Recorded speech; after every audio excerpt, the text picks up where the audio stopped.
Assalamualaikum warahmatullahi wabarakatuh. Di sini kami dari kelompok 10 ingin mempresentasikan laporan analisis dan audit tata kelola TI menggunakan COVID-5. Di sini tidak saya sendirian, di sini saya ada Jalani Ahmad dan saya sendiri Yuhelmi, dan ada Jagal Aulia Alkindi, Muhammad Haji Saputra, dan Nulan Ramadhani. Di sini saya ingin menjelaskan laporannya.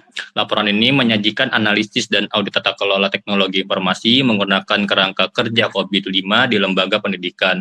Fokus utama mencakup manajemen risiko, evaluasi sistem smart campus, dan audit portal sistem informasi akademik di beberapa universitas. Sekaligus memberikan rekomendasi perbaikan tata kelola TI untuk meningkatkan efektivitas dan keamanan. Di sini ada latar belakang dan tujuan analisis tata kelola teknologi informasi di lembaga pendidikan. Yang pertama ada perkembangan teknologi informasi. TI dan FI sangat berperan penting dalam operasional lembaga pendidikan untuk meningkatkan efisiensi dan efektivitas. Yang kedua ada implementasi Smart Campus dan portal SIA. Ini sistem TI seperti Smart Campus dan portal SIA diterapkan sebagai upaya meningkatkan kinerja institusi pendidikan. Yang ketiga ada kebutuhan tata kelola yang baik. Tanpa tata kelola yang tepat, resiko munculnya informasi tidak akurat dan integrasi data rendah menjadi masalah utama.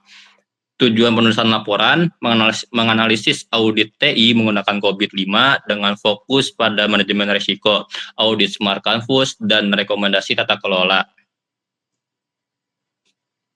Di sini ada pemahaman dan domain utama COVID-5 untuk tata kelola TI.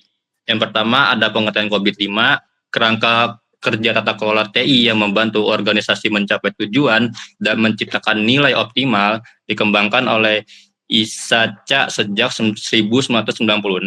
Yang kedua ada domain COVID-5 terdiri dari 5 domain, yaitu EDM, APO, BAI, DSS, dan MEA untuk tata kelola dan manajemen TI secara menyeluruh. Yang ketiga ada EDM, Evaluate, Direct, Monitor. Domain ini berfokus pada evaluasi, pengarahan, dan pemantauan tata kelola TI di organisasi. Yang keempat ada APO, Alike, Plan, Organize. Domain yang mengatur perencanaan, penyelarasaan, dan pengorganisasian sumber daya TI. Yang kelima ada BAI, Build, Acquire, Implement. Fokus pada pembangunan, pengakuisisian, dan implementasi solusi TI di dalam organisasi. Yang keenam ada DSS, itu ada Deliver, Service, Support. Domain yang memastikan pencapaian layanan, dukungan operasional, dan pemeliharaan TI berjalan efektif. Yang ketujuh ada MEA, Monitor, Evaluate, dan Assess. Memantau, evaluasi, dan menilai kinerja tata kelola serta manajemen TI serta berkelanjutan. Dan akan dilanjutkan oleh Jagar.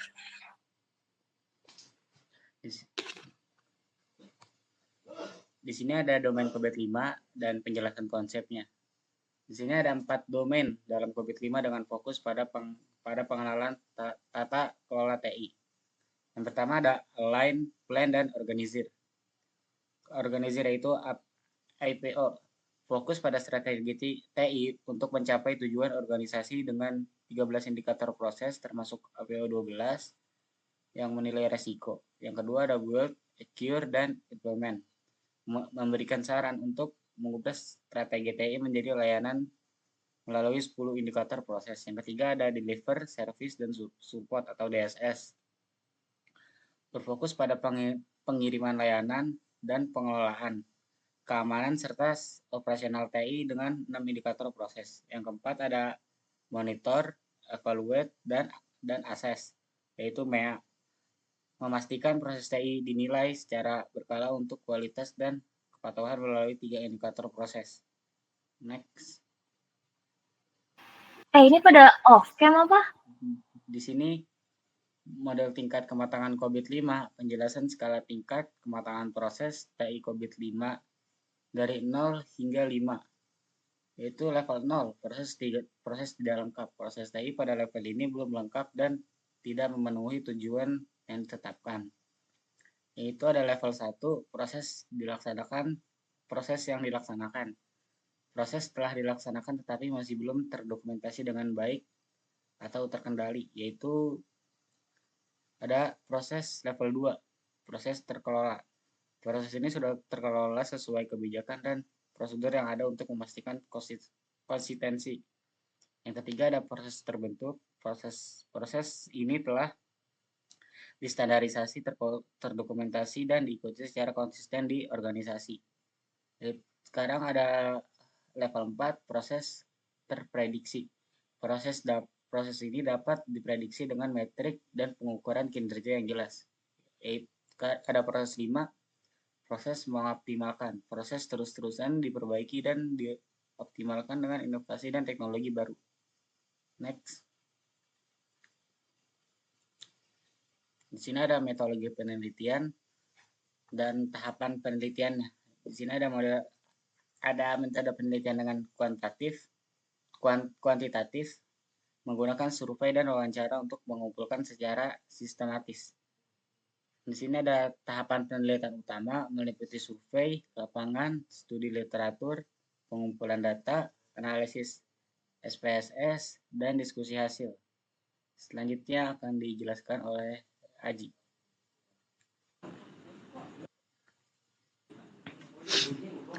Ya, lanjut di bagian hasil dan pembahasan analisis sistem di sekolah swasta di Penegoro 1 Purwokerto. Berdasarkan hasil analisis menggunakan COVID-5, sekolah berada pada level 3 dengan nilai kontribusi 2,98. Ini menunjukkan bahwa proses manajemen risiko sudah cukup matang dan terdefinisi dengan baik, meskipun masih ada ruang untuk peningkatan menuju level yang lebih tinggi. Next.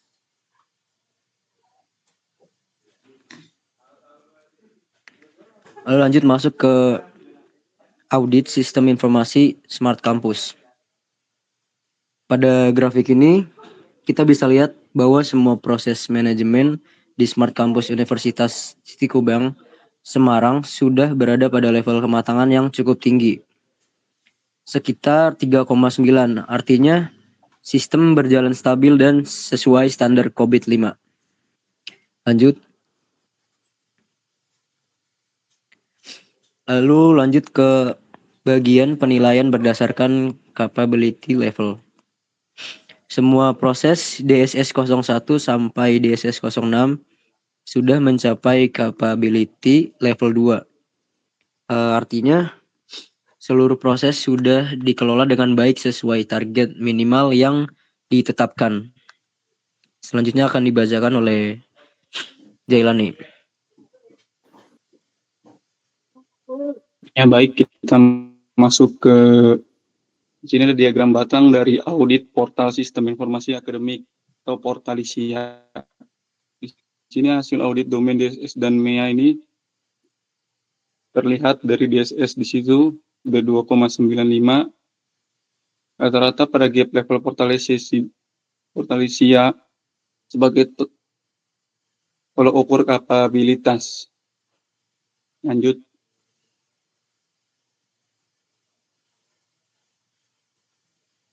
Ya, di sini kita masuk ke analisis gap kapabilitas Portalsianya.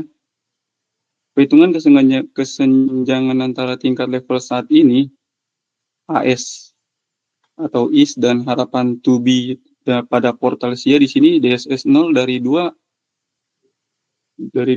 menurun di DSS 04. Proses ini berarti ada sedikitnya tidak kelancaran, tapi bisa diperbaiki dan bisa menjadi stabil. Lanjut.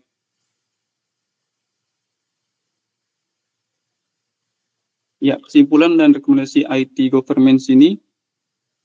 Yang pertama, tingkat kematangan risiko di Ponegoro 1, sekolah swasta di Ponegoro 1 berada di level 3 dengan nilai kontribusi manajemen risiko 2,8. Yang kedua, maturity level Universitas TIKU. Rata-rata proses maturity level domain DSS adalah 3,89 mencapai level 3. Yang ketiga, kondisi proses Portalisia UINSU memiliki satu proses di level 4 dan 7. Proses di level 3 dengan rata-rata gap level 3,1. 4. Rekomendasi perbaikan di Ponegoro 1. Perbaikan jaringan dan perangkat lunak administrasi untuk meningkatkan investigasi teknologi informasi. Yang kelima, panduan untuk Universitas Tikubang. Berikan panduan pengaturan dan pemeliharaan proses untuk meningkatkan tata kelola TI. Yang keenam, SOP dan target Portalisia UINSU benahi sistem sesuai SOP untuk mencapai target capability level yang diharapkan. Ya, selanjutnya akan dibacakan oleh Wulan Ramadi.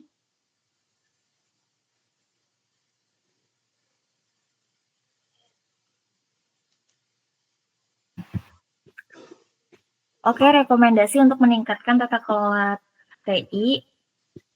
Di sini ada sekolah swasta di Ponegoro, yaitu menambah jaringan dan melakukan pemutakhiran perangkat administrasi guna mendukung operasional lebih efektif.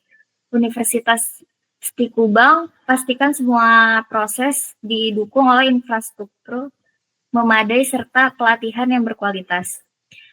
Portalsia UINSU, buat SOP yang jelas. Perhatikan pembuatan bisnis continuity plan untuk keberlangsungan bisnis.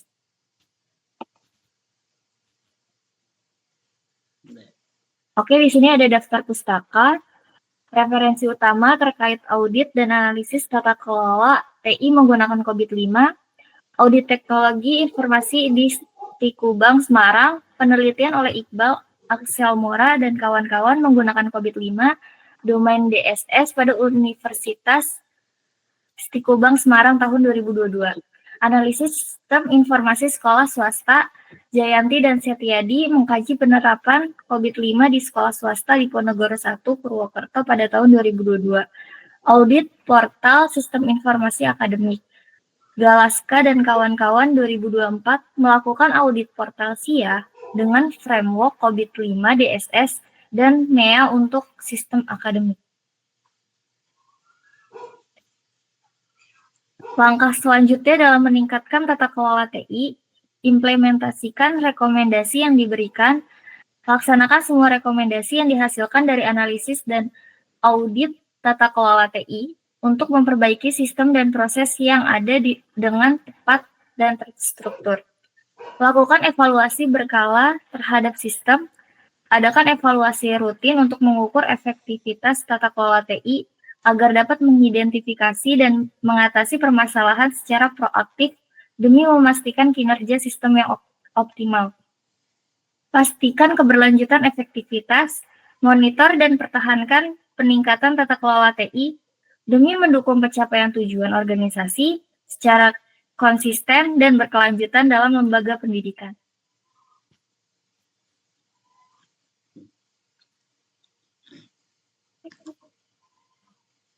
Ya, itu saja presentasi dari kelompok kami. Saya tutup. Billahi taufiq wal hidayah. Wassalamualaikum warahmatullahi wabarakatuh. Waalaikumsalam warahmatullahi wabarakatuh. Ada suara. Nggak ada, hilang-hilangan gimana sih? Ini suara. Aman gak, Gar? Ada suara anjing guguk, Cok. Anjir lah. Aman gak tapi, Cok? Aman sih kayaknya ya. Enggak apa-apa. Gak apa-apa sih, gak sengaja ini. Iya. Ada aja anjir, sumpah. Sumpah, Anjing tetangga lo, Gar.